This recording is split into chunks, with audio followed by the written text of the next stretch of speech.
byinshi. oya urumva hari umugore witwa Solange wavangiwe. Ibyo mbivuze ku karubanda, ndabizi ko abantu bazantera kuko kandi niba umuharuka ari njyewe ejo bundi naravuze ni umuntu avuganye na FDLR, ibyo kandi abyitirira Imana. Bene wacu nibo babi. Solange nagira ngo mubwire ngo wongere wicare. Iki gihugu turimo ntabwo ari igihugu gifite imikino. Iki gihugu turimo ntabwo ari igihugu kijebetse. Iki gihugu turimo ni igihugu gikurikira cyumva. Koko ukurikije ubuhanuzi bwose wahanuye, ukurikije ubuhanuzi bwose ugenda uhanura, n'ubuhanuzi bukomeye. Reka mvuge ngo Imana yahisemo kukunyuzamo ibikomeye. Ariko shuti y'umusaraba, reka mvuge nk'umuntu uri ku ruhande, reka mvuge nk'umunyamakuru, simvuge nka mwene so. Nagira ngo ngubwire ngo niba ubu buhanuzi atari Imana yabuguhaye, ugende wongere ukubita amavi usenge hasi, usenge ubwire Imana noneho iguha ubuhanuzi buzima. Ubwo witeguye kuba wafungirwa, ubwo witeguye kuba wapfira, iguhe n'izo mbaraga zo kugera kuri urwo rwego. Kuko niba Imana iguhisemo ngo ikunyuzemo ibikomeye, ubwo yemeye ko nyine ushobora no kurengana ubuzira. Kubera iki mvuze ibi ngibi? Ni ukubera ko nabonye abantu, ntabwo nakuri iki kiganiro neza cyose ngo ndebe, ariko nabonye abantu bikoma umugabo ntajya nemera ibyo avuga kubera ko nzi amabi ye yitwa Pamphile. Impamvu ntajya mwemera kubera nzi amabi ye, yariye abantu amafaranga menshi pe yo gufasha, azabanza yabahe rukumva njye nibura ibyo avuga nzajya mvuga njye. Abantu benshi bamagana ibibazo bw'ibyo bifite ibimenyetso gusa se birenze n'ibimenyetso. Bati uriya mugabo ko najyaga mbona ari umukristo, nkaba namuhaye amafaranga ngereza kuri kanaka, n'izi saka batarayamuha umwaka ukabusha, gusa tuve ko ari kuyabyaza umusaruro azayabahaye yamaze kugwira. Oyi Pamphile koko. Abantu bo kuri YouTube nje kubaza abantu bitwa abakozi b'Imana, nje kubabaza mu kanya gatoya mfite ngo ariko muri mwebwe intambara ziva he? Kubera iki mwatakana? Kubera iki mucanganyukisha abantu mu mutwe? Kubera iki muri gutuma abantu bacanganyukirwa mu buryo ubungubu n'ubundi bakayoberwa ukorera Imana n'utayikorera? Abantu bose ntibafite ku kigero. Baretse twumve hano. Tujye turavuga ukurara kandi mba waravangiwe, uvangirwa n'iby'abahanuzi. None se icyo gihe wowe wari wavangiwe byari byagenze bite? Nabonye umuntu abaho agapfa. Igihe Imana yagutumye se kivuguruza. Oya ntari igihe atari Imana. Ariko na cya shitani gishobora kukwereka. Nuko umuntu ndavuga ngo abaye, ariko abarokore barabisesenguye bati ntimurera ko Imana yari yavuze. Ati burya kwa kubaho yavugaga, ati yapfuye, ati burya ni ukubaho kwiteka. Baranyeza bahibeza ubuhanuzi kandi atari bo babuhanuza. Ibuye ryose n'abubatsi niryo ryo komesha impfu tukabagenzi, niryo ritubeshejeho kugeza uyu munsi. Uwo ni Yesu waze n'ab'isi bose bakamuhanda, ariko kugeza ubu turiho kubw'amaraso ye.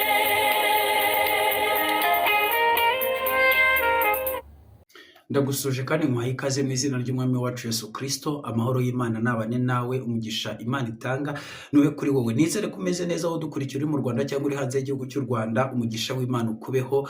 Nanjye ndaho ndashima Imana. Imana inteye iteka rikomeye kugaruka imbere ya kamera za Ibuye Rizima TV. Mubizi neza ko ndwaye, ariko Umwami Yesu Kristo iyo anteye iteka nyine mbasha kubona agatege nkaza nkavugana namwe ibyungura umurimo w'Imana. Ijambo ry'Imana muri Yakobo ibice 4 umurongo waho wa mbere haravuga ngo ariko muri mwebwe intambara ziva hehe? Nje kubaza abantu bo kuri YouTube, nje kubaza abantu bitwa abakozi b'Imana, nje kubabaza mu kanya gatoya mfite ngo ariko muri mwebwe intambara ziva hehe? Kubera iki mwatakana? Kubera iki mucanganyukisha abantu mu mutwe? Kubera iki muri gutuma abantu bacanganyukirwa mu buryo ubungubu n'ubundi bakayoberwa ukorera Imana n'utayikorera? Abantu bose ntibafite ku kigero cyo kugira umwuka wera ku buryo babasha gusobanura mu by'ukuri, ngo basobanure bavuge bati uyu nguyu arimo umwuka w'Imana, uyu nta mwuka w'Imana umurimo, ninda iri kumuvugisha. Mu gihe rero badasobanukiwe ibyo bintu, ni ikibazo gikomeye, kuko abantu bakomeza kugenda bacanganyukirwa. Igitumye mvuga ibi bintu ni ikihe rero mu mwanya muto mfite? Igitumye mvuga ibi bintu ni intambara ndi kumva kuri social media rwose zikomeye. Mumaze iminsi muri kumva ibya ADEPR, ibyo byo byagiye mu mwanya wabyo, nubwo hari icyo numva nahawe n'umwuka wera kubivugaho, nzabivuga mu kindi kiganiro, sibyo nje kuvuga uyu munsi. Reka mvuge ku kintu gikomeye ndi kumva hagati y'uwo bita Diogene Pamphile ndetse n'umuhanuzi kazi Solange. Uyu nguyu ni umuhanuzi uhanura umaze iminsi itari myinshi cyane kuri social media, ariko nanone waje guhanura igihe yahanuraga akavuga uburyo hari inama y'ibigiye kuzaba, cyangwa se inama igiye kuzaba igendanye no gufatira u Rwanda ibihano bigahita bisohora. Ngira ngo hari icyo gihe nibwo abantu batangiye kuvuga ati ni umuhanuzi, ariko nyirizina niyo urebye kameme usanga ibyo bintu n'ubundi siho byerekezaga. Se hari umuntu utarabibonaga? Ariko njye simbipinga ko atari Imana yamuvugiyemo, mu nyumve neza, kuko njye ntabwo mbeshejwe hano no gupinga ubuhanuzi, ahubwo mbeshejwe hano no gusenga kugira ngo abahanuzi bose bahanure mu kuri, kandi ibyo bahanuriye bibe bivuye ku Mana nyine.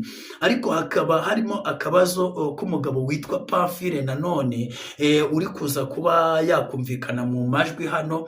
Wenda muraza kunyemerera playing aya majwi yose. Harimo umugabo Diogene uri kuvuga ko Solange yavangiwe n'abandi bahanuzi bagiye batandukanye, akavuga ko bavangiwe na ba Meshake, ko atari abahanuzi nyine, ari kubyemeza bikonfirima, ariko nawe bikaza kurangira avuze yuko nawe ngo hari uwo yahanuriye nawe ngo yaravangiwe, ahanurira umuntu ko arabaho arangije arapfa.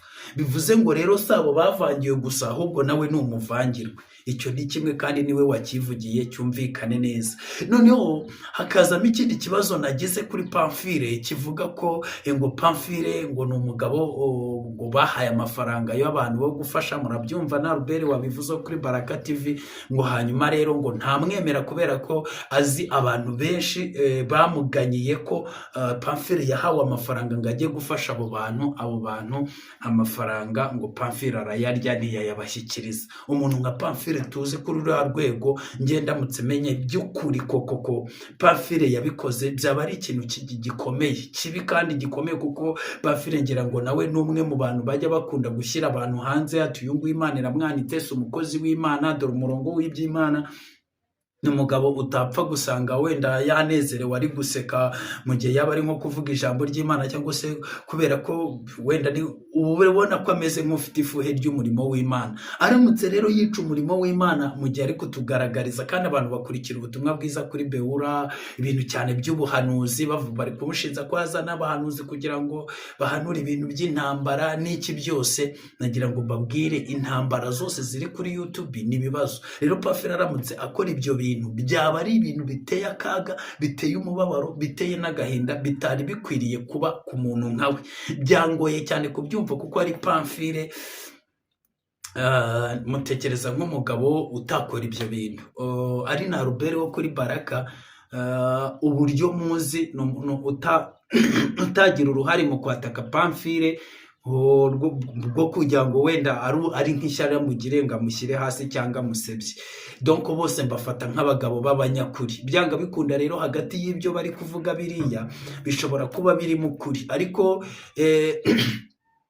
buriya udakora ntakosa, bishobora no kuba byaranabayeho, ariko burya ngo Satani amenya aho dukorera ibyaha, ntamenya aho twihanira. Ariko sinabyiza yuko ibyo bintu bivugwa ku muntu kandi ugikomeje uwo murimo. Rwose tujye tugerageza dukiranuke, tube abantu b'intangarugero, tube urugero rw'ubutumwa bwiza. Abantu tureke kubacanganyukisha mu mutwe. Ubu abantu baracanganyukiwe, bari kwibaza ngo ni ibiki bijya mbere, byarabayobeye kugeza ku rwego hari abakonfirimye baravuga ati mu Rwanda nta mukozi w'Imana ugihari muzima, n'abantu b'abatamutwe birwa babeshyanya, basebanya, ibintu biri aho ngaho nyine. Ugasanga umuntu yabuze nuko nyine abyumva, kuko nta kindi kintu yakwiyumvisha nyuma y'ibyo muba mumwereka. Munyemerere reka tubanze twumve iyi audio, ariko ngereka mbanze mbahuguze ijambo ry'Imana kamemu.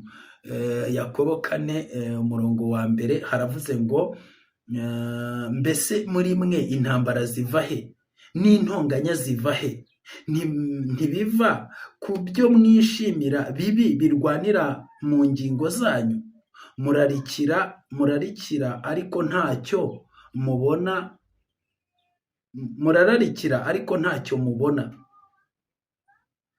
murica kandi mugira ishyari ariko ntimushobora kunguka, muratabara mukarwana nyamara ntimuhabwa kuko musaba nabi, murasaba ntimuhabwe kuko musaba nabi, mushaka kubyayisha irari ryanyu ribi. Yemwe basambanyi namwe basambanyikazi, ntimuzi yuko ubucuti bw'iby'isi butera kwangwa n'Imana? Nuko rero umuntu wese ushaka kuba inshuti y'iby'isi aba yihinduye umwanzi w'Imana.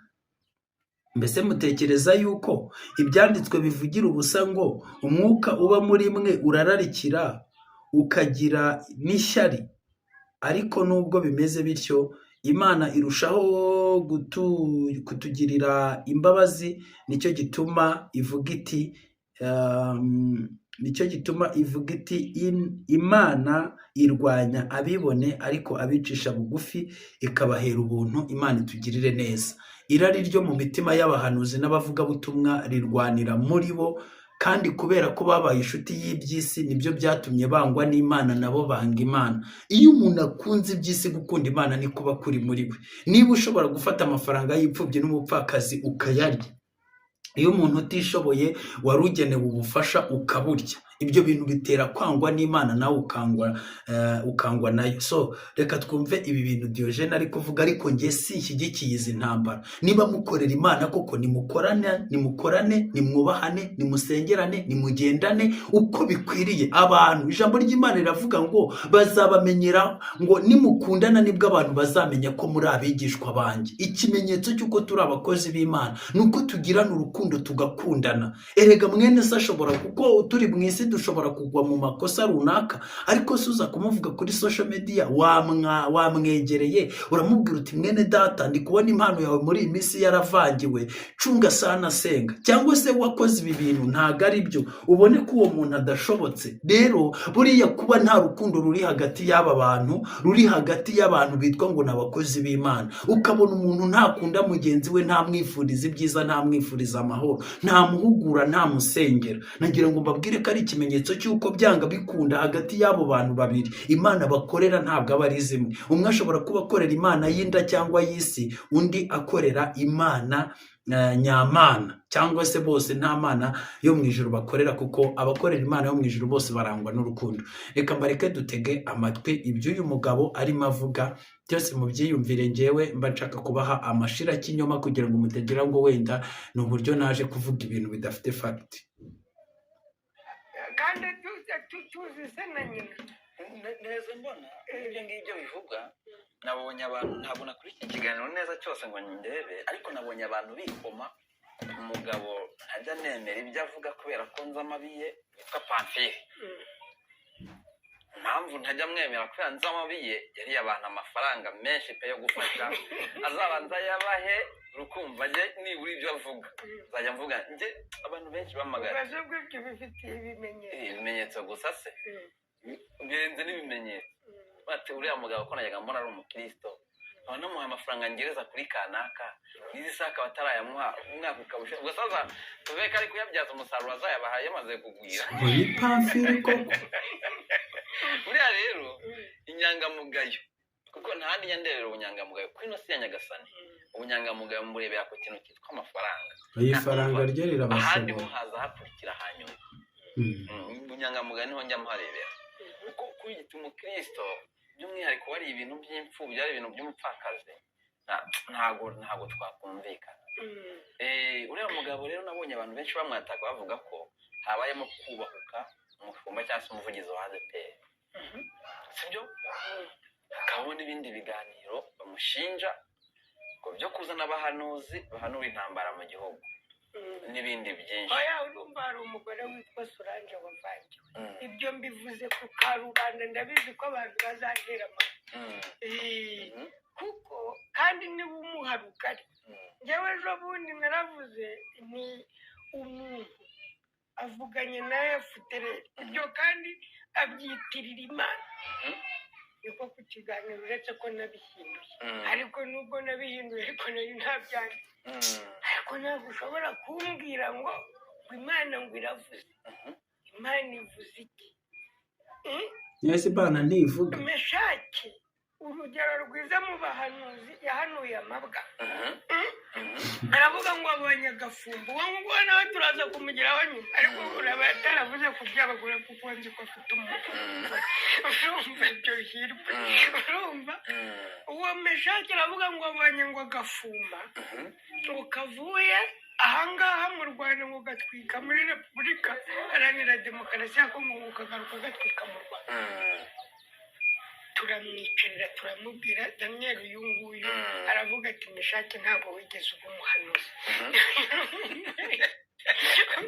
ati kuba warahanuriye Habyarimana ati n'umuntu wese wabirebaga yabonaga ko Habyarimana ari mu marembera ntabwo byari uguhanura sibyo ubwo rero ikintu umugabo yahise akora ubuhanuzi yahise abusiba Meshaki abera abantu bose urugero rwiza ngo bataba bari guhanura Yesu guhanuzi ntibibaho Diogene kandi nawe waje uri umuhanuzi yarabisibye kuko umuntu utemera gupfira ubutumwa ubu ntabwo ari intumwa urabyemera cyangwa urabihakana intumwa za Yesu Kristo zarapfuye zipfira ubutumwa Yesu ntakiriho rero ubwo rero izo zindi ntabwo ari iki si intumwa kuko intumwa ipfira ubutumwa umutasi iyo bamutumye baramwica apfiriye iki ubutumwa iyo utari intumwa rero ukirukanka bakabona amaguru yabanje ingajya bakakwirukanka bakagufata ntabwo buri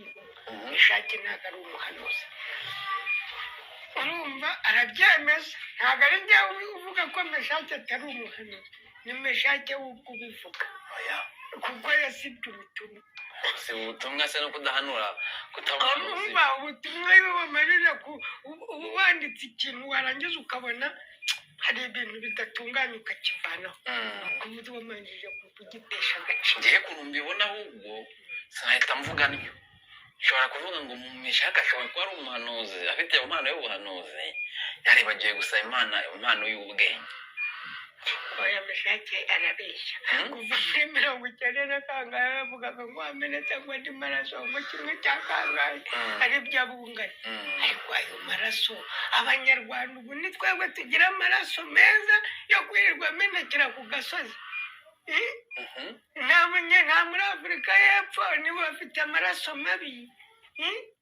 atameneka muri Algeria ubu abanyarwanda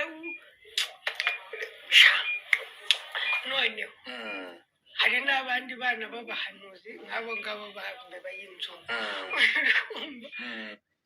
hari icyo nshaka kuvugaho hano gato buriya narababwiye ngo mu bintu byose bikomeye haba hakomera ikintu cyitwa gukangura umuntu wisinzirije aba bakozi b'Imana abantu bose bitwa baba batakana bose baba bazi ukuri ariko ukuri kwabo bazi bagukoresha mu gushaka amafaranga mu guhiga amafaranga ntago bagukoresha mu kuyobora ubugingo bw'intama ziyobye aha rero niho ikibazo kizaba kuko muzajya mwumva ukuri bagusudiye kumwe n'ibinyoma ngira ngo hari tugeze muri cya gihe cy'igishushanyo Daniel yarose igishushanyo cyari ngo gifite ibumba rivanze n'ibyuma ni ukuvuga ngo abantu bitwa ko bari kuvugira Imana bari gufata ibinyoma bibatunze bakabivanga n'ukuri kw'ijambo ry'Imana bamenye byose bagacangitiranya ku buryo umuntu uzabyumva azacanganyukirwa akavamo nta kintu kizima akuyemo nawe ubwe ahubwo mbega ibyo bintu bimuhindukira kanseri reka mvuge gutyo kuko ubu abantu benshi barwaye kanseri zo mu buryo bw'umwuka kandi bazikuye ku bintu by'imyigishirize y'abanyabinyoma bafite inkovu mu mutima z'ubushye zimeze nk'izitarakize ariko burya twari dukwiriye kujya tugenzura ibyo tugiye kugaburira abantu mu by'ukuri ndabizi pe hano kuri social media hari abantu bahimba ubuhanuzi akavuga ngo Imana irabivuze ntabyo yavuze nta jwi ry'Imana nkabona uburyo mwandika muri commentaire nkabona uburyo nyine abantu benshi bafashijwe ati yo uri umukozi w'Imana n'ibiki anyway njye nkagenda nyine nkasenga nkabwira Imana, ni Imana ni wowe uzi ukuri, abo ushaka kwirokorera uzabarokoze, imbabazi zawe n'urukundo rwawe byonyine, kuko ubuyobe bwo burakabije. Kandi ijambo ry'Imana riravuga ngo kuko mwanze kumva ukuri nicyo cyatumye Imana ihagurutsa abahanuzi b'ibinyoma. Imana ireka abo bahanuzi b'ibinyoma baraza. Buriya Imana abenshi bazi Imana yabyemeye kuko ifite uburenganzira bwo kuhabakura, ariko kuko abantu banze kumva ukuri irabareka bakizera ibinyoma kuko nibyo bashaka kumva. Rero ntabwo biba bikwiriye, mureke dukurikize iki? Ukuri, dukurikize ukuri. Reka mukomeze mwumve ibi bintu. umukobwa rero witwa Solange ni umuntu uhanura wemenya utamuzi, 1,200,300 bigiramo ari guhanura. Arahanura abantu bose bakabishyira akazi hasi bakamaze bakumva ibyo ari guhanura. Aba arahanuye ati mbonye ingabo z'u Rwanda zikwiragira ku mupaka, ati zirazenguruka, ati mbona abanyarwanda babuze aho bahungira. Ejo bundi wanagiye kwanuza kwa wa musore wacu Musaruzi, atwaye umutaka arawukatagura, barabibonye. Biriya ni uguhanura. None ibyo birya byo nabifashe nko gutwika. Uri kumva irya nta kibazo bafite. Abarundi yasubiye kwa Pamfi, ati Pamfi, ati none Imana imbwiye yuko tugiye kubura aho duhungira. Uri kumva ndibaza se kwizangabo zihari ngo abanyarwanda ngo ntibahunge nako. Ndibaza se ko mu minsi yashize yatubwiye ko abanyingabo zijya ku mupaka, ati mbonye akavuyo mu gihugu narabibitse kugira ngo batazabikuraho. Bashobora kuzabikuraho ejo muzabura ibimenyetso. Yaragize narabibitse, sibyo? None nshuti yanjye, umuntu wavuze ngo abonye imvururu ziba mu gihugu, ngo abanyarwanda ngo none ngo ntibahunge, ngewe ko na leta y'u Rwanda muri iyi minsi nayo mfitanye ikibazo nayo, kuko itari kutubwira ahantu turi guhungira cyangwa ngo ivuguruze ubuhanuzi. Ubu leta yo iri maze iminsi mvuga ngo dufite ubwoba, ariko leta igakomeza ikarebera. Nitubwire duhunge cyangwa ntiduhunge. Kutavuguruza buriya buhanuzi bugiye kugira hafi 150. Ni ukuvuga ko leta itwemerera guhunga cyangwa. Hano muraza kumvamo ikintu gikomeye kibi. Iyo uri umuhanuzi ugatinyuka kuvuga ngo mugenzi wawe, kubwira leta ngo nivuguruze ubuhanuzi. Ese leta tuyizera ko ari abanyamwuka ku buryo aribo bagomba kugenzura ubuhanuzi? Kuko ijambo ry'Imana riravuga ngo iby'umwuka babigenzuza umwuka. Ese koko tuvugishije ukuri leta niyo ikwiriye kugenzura ubuhanuzi?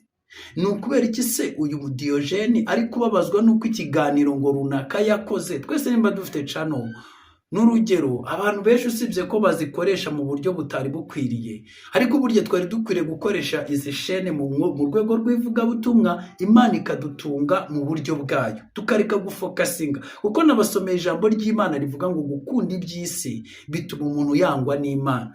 None se Diyogeni ababajwe n'uko iki kiganiro kiri kurebwa n'abantu benshi, ababajwe n'uko abantu ngo bari ngo n'uko uyu muhanuzi Solange ari guhanura ngo leta ntibuvuguruze cyangwa ngo imufunga. Ari kuvuga ngo bafite ubwoba ngo leta nibatabare. So nagira ngo mbabwire ko ibi ni ibintu bikomeye cyane, ibi ni ibintu bikomeye cyane, kandi iyo biri kuvugwa n'umuntu w'umuhanuzi kamemo birambabaza. Ese kuri kuvuga ngo bamufunge igihe wowe wavuze Diyoje, igihe wavuze ko wahanuriye umuntu ko agiye kubaho yarangiza agapfa, icyo gihe wowe wumvaga bagufunga? Wiyemereye ko wari wavangiwe, wanavuze ko Solange yari yavangiwe. Ese nawe icyo gihe witekerezaga ko ukumva uri umuntu ukwiriye kujya muri gereza? Iyo umuntu aza akagusabira gereza cyane ko wari ufite ikikujyanayo, kandi n'ubu ko wabishaka atabibura mu byo uvuga, mu by'ukuri ubu ntabwo twabisangamo. Ese wakumva uguwe neza? Rero bana b'Imana, ibi nibyo nababwiraga, byo kugira ibintu by'ishyari n'ubugome mu mitima y'abantu, ukumva ko umuntu se nimba akoze ikosa wenda reka tuvuge ko yanavangiwe, none se kuvangirwa k'umuhanuzi bikemurwa n'ishene, bikemurwa na gereza, bikemurwa n'urukiko? Mwumva umunyamwuka ibyo asabira undi munyamwuka. Ibi nibyo nababwiraga by'uburozi bikora kanseri mu mitima y'abantu, bigakora uburozi mu mitima y'abantu, abantu bagacanganyukirwa. Ibi byose hari igihe biza mu isura yo kugira ngo wagira ngo ni ukurwanya ishyaka ry'umurimo w'Imana, ariko icyo Satani akoreramo muri by'indani, icyo nicyo kibi. Menya ndageraho nkasoza. Inzego za RIB ntabwo zikireba kuri YouTube, bari kutubwira gufunga. Ega biriya ni uguca amarembo. ariko RGB yasohoye itangazo ngo rivuga ko guhera mu kwa 10 bari kumwaka utaha niba ari ukuyu umuntu uzajya uhanura ubwo buhanuzi burimo gutera ubwoba ngo kubuza amahwemo wa rubanda, kuba kisi igiye kurimbuka, intambara n'impuha byose uzajya ufungwa rwose. Cyakoze ubundi se igiye kurimbuka hari icyuma gipima wapimishije uburebure. Baretse twumve hano. Ubuhanuzi ntibubi. Tujye turavuga ukuraraga nimba waravangiwe, uvangirwa n'iby'abahanuzi. None se icyo gihe wewe wari wavangiwe byari byagenze bite? Nabonye umuntu abaho agapfa. Igihe Imana yakutumye se kivuguruza. Oya ntari igihe atari Imana. Ariko na cya Shitani gishobora kukwereka. Nuko umuntu ndavuga ngo abaye, ariko abarokore barabisesenguye bati ntimurera ko Imana yari yavuze. Ati burya kubaho yavugaga, ati yapfuye, ati burya ni ukubaho kwiteka. Baranyeza bahibeza ubuhanuzi kandi atari bo babuhanuza. Ariko njyewe wahanuraga nabonaga umuntu aragaruka mu mutwe. Irangira apfuye. Yo. Yari Imana rero imenya ko ari ukubaho mu bundi buzima. Tanga Imana yakubwiye kubaho. Oya wivuga Imana yibonye nta Mana yamvugisha. Byamwigishije byari byambwiye yuko agomba kubaho. Tweruke kuri Izayi rero. Mwabyumvishije ibyamuvugishije ngo byari byamubwiye ko uyu muntu agomba kubaho, ariko birangira uyu muntu apfuye. Nese ubwo wowe ko batagufunze ni ukuvuga ko ibyo wari wakoze. Buriya rero tujye tugira umutima w'urukundo. Namabwiye ngo ijambo ry'Imana ratubwira ngo nidukundana nibwo abantu bazatumenyeraho ko turi abigishwa ba Yesu. Ni ukuri nimba nta bindi bintu bituzana hano, ariko mboneraho no kubwira abantu baba badukurikiye, mujye mutahura aba bantu, mutahura ibi bintu kugira ngo tubashe kumenya ibyo ari byo. Reka wenda tugane ku musozo, mba ndi kugenda bumvisha ibintu bigiye bitandukanye, ariko gatoya nimunyemerere twumve Solange uyu nguyu ubuhanuzi aherutse gutanga kuri Beura buvuga ko imisoro igiye kuzamuka mu gihugu cy'u Rwanda nuko bigiye kugenda. Nabyo ntabwo ndi bubatindire, buretse twumveho gakeya. Uyu bari kuvuga ko yavangiwe, bari no kumusabira gereza. Gusa njyewe ikintu nakwisabira Solange, iyo dusomye mu bacamanza ibice bya 15 uhereye nko ku murongo wa 12 wasanga inkuru y'uburyo Samusoni yagiye kwihisha mu buvumo, hanyuma abayuda bagenzi be cyangwa bene wabo bakajya kumushaka, akabanza kubera bari batewe ubwoba n'Abafilisitiya bari baje kubica. Babanza abanza kubasezeranya, kubabwira ati nimunsezeranye niba ubwanya amaboko yanyu atari busumire, kuko mwebwe nge simfitanye ikibazo n'Abafilisitiya, ariko ikibazo kiri kuri mwebwe ntabwo Imana iri bubangize kuko nimushaka kunyica muranyica kuko ndi uwanyu, ariko bari Abafilisitiya bo ndabizi ko ningera y'Imana iri bubarwanye. Hanyuma bo baramusezeranya, abagabo ngo 3,000 baramanuka baramuboha bamushyira Abafilisitiya. Ngo bamugejeje mu Bafilisitiya umwuka w'Imana muzaho cyane, ngo abona umusaya w'indogobe awukubitisha abagabo 1,000 bose arabica, ngo nuko arabararika. Nashakaga kuvuga iki rero bene data, bene wacu nibo babi. Solange nagira ngo mubwire ngo wongere wicare. Iki gihugu turimo ntabwo ari igihugu gifite imikino. Iki gihugu turimo ntabwo ari igihugu kijebetse. Iki gihugu turimo ni igihugu gikurikira cyumva. Koko ukurikije ubuhanuzi bwose wahanuye ukurikije ubuhanuzi bwose ugenda uhanura, ni ubuhanuzi bukomeye. Reka mvuge ngo Imana yahisemo kukunyuzamo ibikomeye, ariko nshuti y'umusaraba, reka mvuge nk'umuntu uri ku ruhande, reka mvuge nk'umunyamakuru, simvuge nka mwene so. Nagira ngo ngubwire ngo niba ubu buhanuzi atari Imana yabuguhaye, ugende wongere ukubita amavi, usenge hasi, usenge ubwire Imana noneho iguha ubuhanuzi buzima, ubwo witeguye kuba wafungirwa, ubwo witeguye kuba wapfira, iguhe n'izo mbaraga zo kugera kuri urwo rwego. Kuko niba Imana iguhisemo ngo ikunyuzemo ibikomeye, ubwo yemeye ko nyine ushobora no kurengana ubuzira. Kubera iki mvuze ibi ngibi? Ni ukubera ko watatswe na bene so. Bene so nibo babi. Abafilisitiya nta kintu batwaye burya, Mwuka w'Imana ajya badutsindira, ariko saba imbaraga z'umutima, saba imbaraga z'umutima, kuko abayuda bene wanyu bakwatatse, kandi nibo babi, nibo babi, amaboko yabo niyo mabi.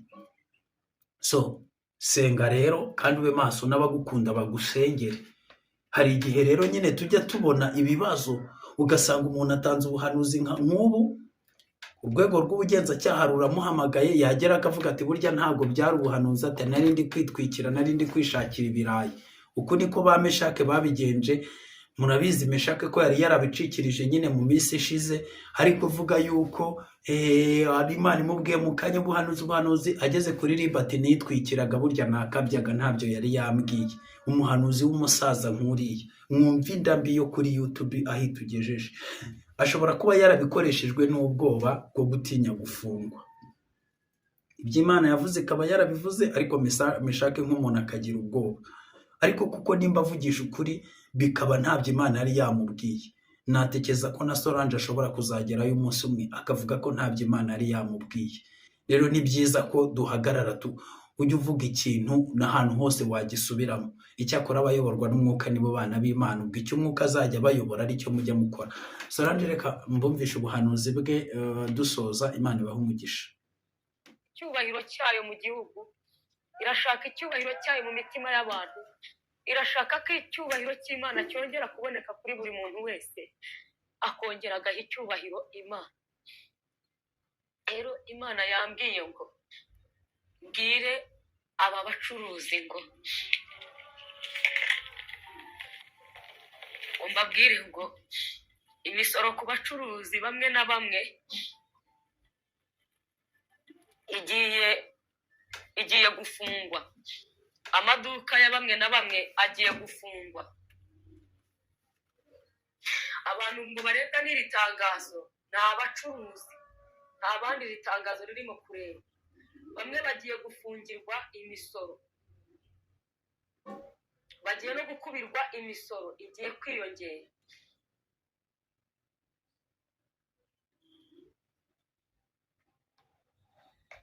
Imana yambwiye ngo mbabwire ngo ibyakorewe abasenga nibyo bigiye gukorerwa n'aba bantu bavuga yuko ngo bacuruza.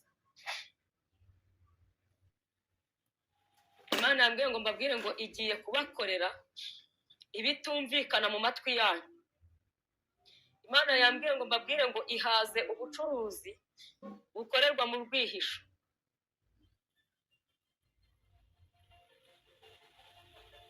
Imana yambwiye ngo igihe cyo gusenga ni iki?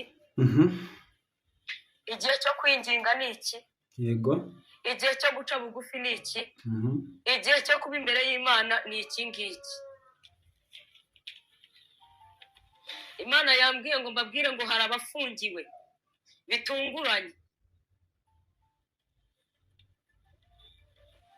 Imana yambwiye ngo ubujura buri mu bacuruzi bwageze ku rwego Imana ibona ko bukabije kandi burenze. Imana irambwira ngo ibicuruzwa byinshi ni ibijurano. Imana yambwiye ngo marayika araje gushumangira ibijyanye n'imisoro, kubera ko nicyo kimenyetso Imana yampaye. Marayika aje gushumangira ibijyanye n'imisoro igiye kwikuba cyangwa se igiye kuzamuka. Irabikora inyuze mu nzego za leta, kuko ubuyobozi bwa leta nibwo bugiye kubikora, nibwo bugiye kuza kubikora, ariko burabikora atari bwo, ari marayika w'Imana ubikoze. Imana yabwiye ngo nimuzigame ibyo kurya. ikindi irambwira ngo kandi musengere igihugu, ikindi irambwira ngo duhunike ibigega, irambwira ngo kuko inzara igeze kuri buri wese, irambwira ngo iyi nzara igeze kuri buri muntu wese, ntabwo izareba ngo yarakomeye ngo yaroroheje ngo itoranye, izagera kuri buri muntu wese. Umwana yambwiye ngo nimuhunike mu bigega ibyo kurya, muhunike mu bigega igihugu, muhunike. Abashinzwe iby'imihingire batangire babwire abantu ngo bahunike mu bigega. Umwana yambwiye ngo abantu be guhunika amafaranga, ntibahunike ibyo kurya, ngo kubera yuko iyi nzara ikintu kiyibanjirije ni uku kwikuba kw'imisoro. Uku kwikuba kw'imisoro ni gusohora cyangwa se ni kuba kuzakurikirwa n'iyo nzara izinjira ikomeye. Imana yambwiye ngo wowe wibwira ko wahunika amafaranga, mu gihe cy'iyi nzara amafaranga ufite ntabwo uzaba ugifite uburenganzira bukwemerera kujya gukura ibicuruzwa hanze y'igihugu cyangwa ibyo kurya hanze y'igihugu ngo ubyinjize mu gihugu, ntabwo bizaba byemewe. Izo nzira zizaba zamaze gufungwa. Rero Imana yambwiye ngo mbabwire yuko ibyemeye yuko ibi bintu biba. Irambwira ngo abantu nidusenge twinginge, umuntu wese uzi ko akunda igihugu akiririre, umuntu wese wumva ugituyemo agisengere, akomeze kukingingira agisabira Imana. ibyo biroroshye cyane. Abanyamasengesho muhaguruke dusenge twirukana abadayimoni b'inzara. Igihugu cyacu cyarababaye mu rwego rukomeye, nta mpamvu yo gukomeza kugira ngo dukomeze twicwe n'inzara, tuzahare tuzengerere.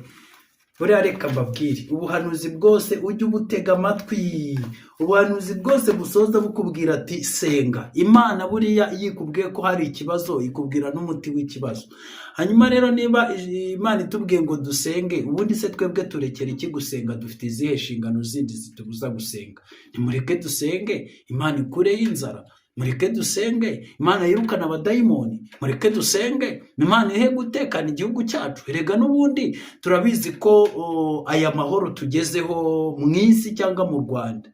Nagira ngo mbabwire ko agaciro n'abera bari mu isi batakira Imana ku manywa na nijoro. Abanyepolitike impamvu bakora neza, abaenjenyeri impamvu bubaka neza, abari muri kabineti impamvu batekereza neza ibikorwa by'iterambere bikanapafominga, ni uko abera b'Imana baba basenze. Kuko isano Imana ifitanye n'isi ni abana b'Imana bakiri mu isi. Umunsi tuzava muri iyi si izabona ishyano. Niyo mpamvu rero abera mwese aho muri mukanguke musenge. Iby'ubuhanuzi si byo kugira ngo tugire ubwoba, ni byo kugira ngo dusenge kandi dukanguke Imana iturengere. Mana turagushimiye mu izina rya Yesu, twirukanye inzara muri iki gihugu. Ubabarira abanyarwanda, wigisha abacuruzi gukorera mu kuri, kugira ngo kuko abacuruzi nibo batuma tugira imibereho myiza mu buryo n'ubundi. Y'imisoro yazamutse bazamura ibiciro kandi amafaranga tukayabura. Rero ibiciro bimanuke mu izina rya Yesu. Uku kuboko kwawe kwari kugiye kuremerera abanyarwanda, turakwinginze ntikubaremerere, ahubwo duhe ibihe byiza no kugubwa neza, kandi ukorere mu nzego z'ubuyobozi zishinzwe serivisi izo arizo zose, kugira ngo batange serivisi zibereye abanyarwanda. Abera bakomeze bezwe, abihana bakomeze bihana, umurimo wawe ukomeze. Nibibe bityo mu izina rya Yesu.